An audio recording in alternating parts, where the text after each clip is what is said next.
इससे जो पहले वाली वीडियो है ना, उसमें मैंने हर चीज़ बड़े अच्छे से एक्सप्लेन की है, यानी कि आपको फ्रीलांस वीज़ा क्यों लेना चाहिए, किस बंदे को लेना चाहिए, इसके क्या क्या फ़ायदे हैं इंडोनेशिया में, क्या क्या नुकसान है, इमिग्रेशन आपको इसमें रिलीफ देती है, और सबसे बड़ी बात इसमें आपको फ्रीडम कितना है।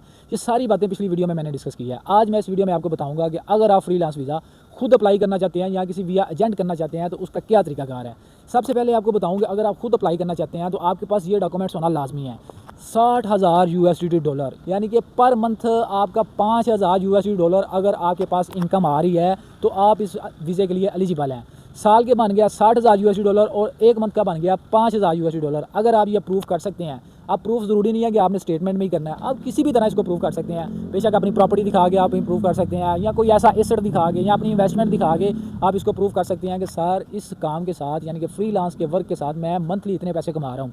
ठीक है, एक आपकी रिक्वायरमेंट ये होगी। दूसरी आपकी रिक्वायरमेंट ये होती है जो आपने मस्ट बी विया स्टेटमेंट प्रूफ करना होता है, यानी कि आपके पास वो क्लोजिंग बैलेंस होना चाहिए कि आप जो आपका टूर है इंडोनेशिया का, आप इसको यानी कि आप अफोर्ड कर सकते हैं, जो कि मिनिमम रिक्वायर्ड है 2,000 USD डॉलर, यानी कि पाकिस्तानी तकरीबन 6 से 7 लाख रुपये आपके अकाउंट में होना चाहिए। ठीक है, वो आपने एज अ प्रूफ अपलोड करना होता है।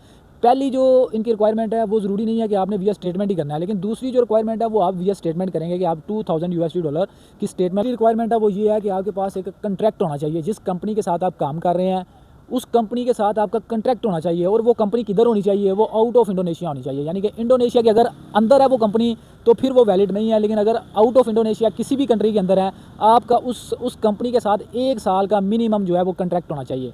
अब इसकी जो है बात करें, हम फीसिस की बात करें, जो इसकी इमिग्रेशन की फ़ीस है वो है तकरीबन 7 जूता, यानी कि पाकिस्तानी ये बन जाता है तकरीबन 1.25 लाख रुपया। लेकिन जो एजेंट आपको चार्ज करते हैं वो इसका डबल करते हैं। अब ओबियसली एजेंट ने आपके सारे डॉक्यूमेंट्स प्रोवाइड करने होते हैं। अगर तो आपके पास स्टेटमेंट है और सारा कुछ है तो आप खुद अप्लाई करें, लेकिन अगर आपके पास ये सारे डॉक्यूमेंट्स नहीं है तो एजेंट क्या करते हैं। ठीक है, एजेंट ये किस चीज़ के पैसे लेते हैं, वो अगर आपकी यानी कि 1.25 लाख का वीज़ा तो आपको मस्ट चार्ज करेंगे, तो वो ये किस चीज़ के पैसे लेंगे, वो क्या करते हैं कि उन्होंने यहाँ पे लाइसेंस लिया होता है और वो आपको स्पॉन्सर करते हैं, आपकी रिस्पॉन्सिबिलिटी लेते हैं कि इस बंदे के सारे डॉक्यूमेंट्स ओरिजिनल है, इस बंदे के एक्सपेंस कोई भी होगा उसमें कोई भी ऊपर नीचे होगा उसके रिस्पॉन्सिबल हम हैं।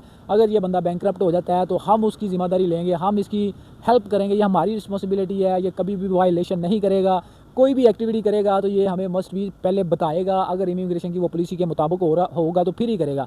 ये सारी बातों का जब वो अहद करता है तो फिर एजेंट जो है उसको स्पॉन्सर इशू करता है और स्पॉन्सर की बिहाफ पे उसको फ्रीलांस वीज़ा इशू किया जाता है। ये सिर्फ 2 वे हैं जिसके मुताबिक आप फ्रीलांस वीज़ा गेट इन कर सकते हैं। आई होप आपको मेरी ये वीडियो पसंद आई होगी। अगर आपको इस वीडियो से थोड़ा कुछ भी सीखने को मिला है तो काइंडली मेरी वीडियो को सब्सक्राइब कर दें। अल्लाह हाफिज़, शुक्रिया आपका।